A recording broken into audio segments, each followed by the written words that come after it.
Hola, em dic Roca Minyal, soc artista visual i presento aquí al Museu d'Art Modern de Tarragona aquesta exposició que es titula Resistències vora el mar.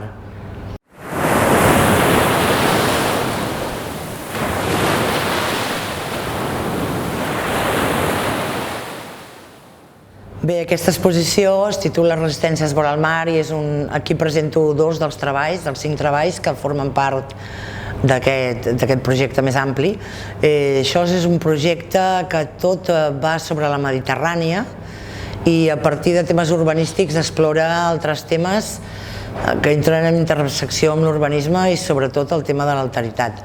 Aquí veieu arquitectura de conjunts i In Limbus Melita. Aquests dos treballs ara us els explicaré.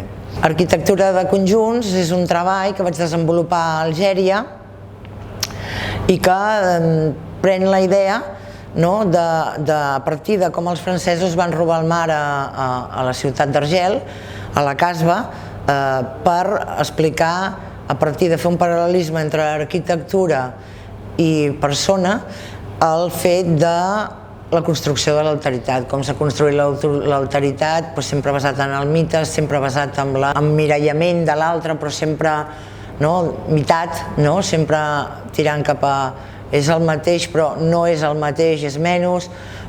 I després també com l'aspecte lingüístic també influeix molt en com s'ha fet des de la construcció, des de la lingüística.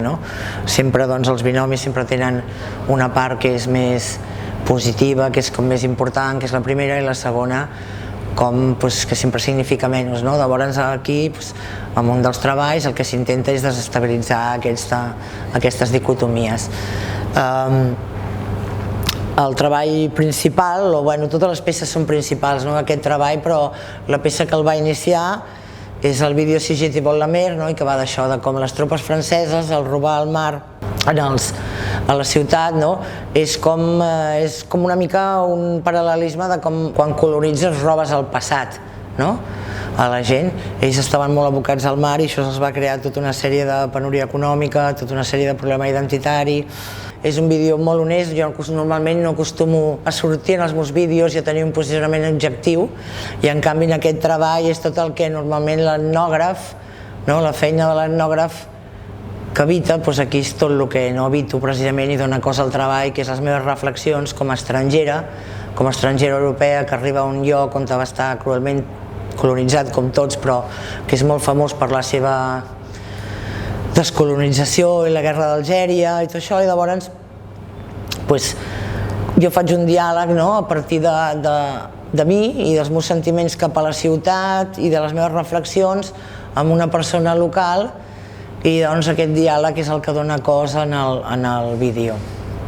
Després hi ha una altra peça que és la que va obtenir a l'Accèssit de la Bienal Julio Antonio del 2019, i aquesta peça és una mica el que fa és de dir, totes les civilitzacions tenim bastants fracassos, i no cal mirar el passat, sinó que els fracassos són un present compartit. Totes les cultures tenim una tendència a mirar per sobre de l'ombro a les altres i sempre trobar fallos als veïns i creure'ns que sempre som millors. Llavors, una mica la peça aquesta de l'Accèssit, a l'inventari, és el que fa.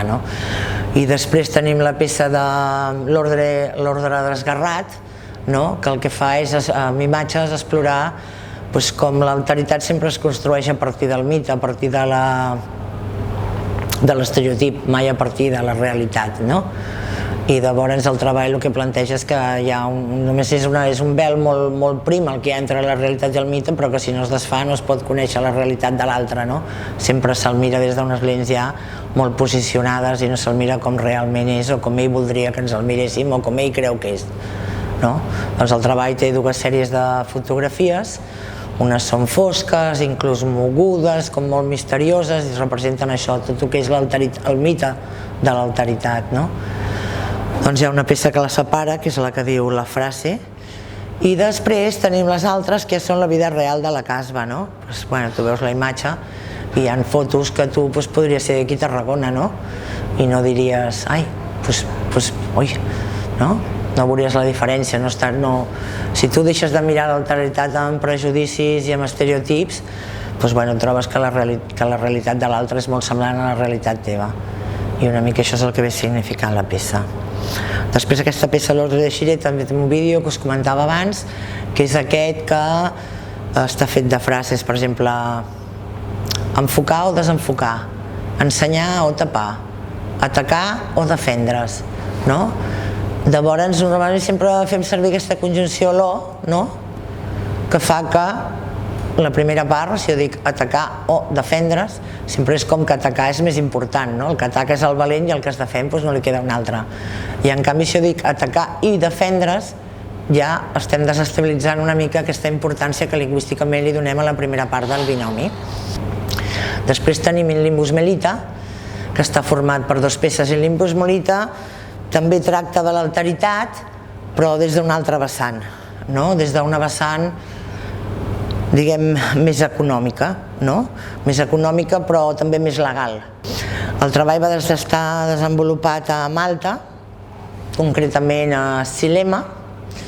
Silema era com molts barris d'aquests de zones costaneres, era un barri petitet, molt casolà, va començar a haver-hi molt turisme, llavors ara ja no hi ha cases petites, tots són edificis supergrans i tot està molt dedicat al turisme. El treball es titula Limbus Melita perquè a Malta els extraeuropeus sempre no hi van volent i arriben per equivocació, o bé procedents de naufragis, de rescats en alta mar, o bé en programes de reallotjament de refugiats. Tu pots ser un refugiat, estàs a Grècia, ets de Síria, i diuen, bueno, és que aquí no et podem fer els papers, però que si vas a Malta t'ho faran. Quan arribes a Malta tens que anar a un centre de quarantena i després quan pots sortir del centre l'estatus no te'l acostumen a donar i es troben que sempre estan a Malta com en un estat intermig, com és un pas i té moltes condicions de l'Europa que ells volen arribar però no acaba de ser-ho i estan en un lloc on no pots realment fer una vida perquè estàs d'allà d'una manera transitòria que es converteix en permanent però transitòria. Doncs a Malta la veritat és que és un lloc on la cultura local és molt homogènia, és una illa, pensem que a part de la colonització que ells van patir, ells mateixos van patir per part dels anglesos de la que la isla n'està superorgullosa, doncs ells sempre han tingut una cultura molt catòlica, molt tancada, no tenen moltes diferències de població més que les purament econòmiques del que és ric i el que és menys ric. Llavors, quan es troben amb tota aquesta immigració, hi ha una gestió d'aquesta alteritat que consisteix en bàsicament donar-los les feines que els locals no volen, amb unes condicions que no són les mateixes que si el local estigués fent la mateixa feina. Doncs què passa? Que els discursos oficials donen la benvinguda als estrangers, però clar, els estrangers sempre que siguis un turista o siguis un inversor. Si ets un immigrant ja és un altre discurs.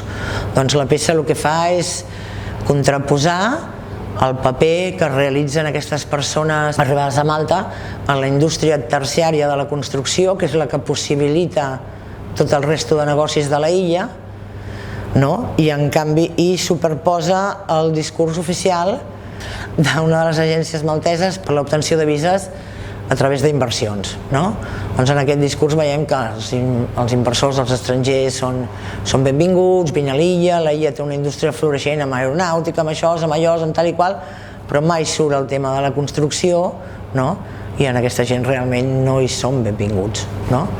Llavors aquesta peça és el vídeo i després el vídeo va acompanyat d'una peça de so a l'edat mitjana a Malta, quan hi havia els cavallers de la Creu de Malta, doncs ja hi havia un centre d'internament com els que tenim ara per tota Europa, perquè, a veure, el tema és Malta, però el tema parla de tota Europa. Malta perquè és on jo estava fent la residència del treball. El tema és que ja a l'edat mitja, a partir de l'edat mitja, quan arribaves a Malta, tu tenies que passar un període de quarantena. Doncs hi havia un hospital que es diu l'Hospital del Lazzarato, que és on anava la gent a passar la quarantena.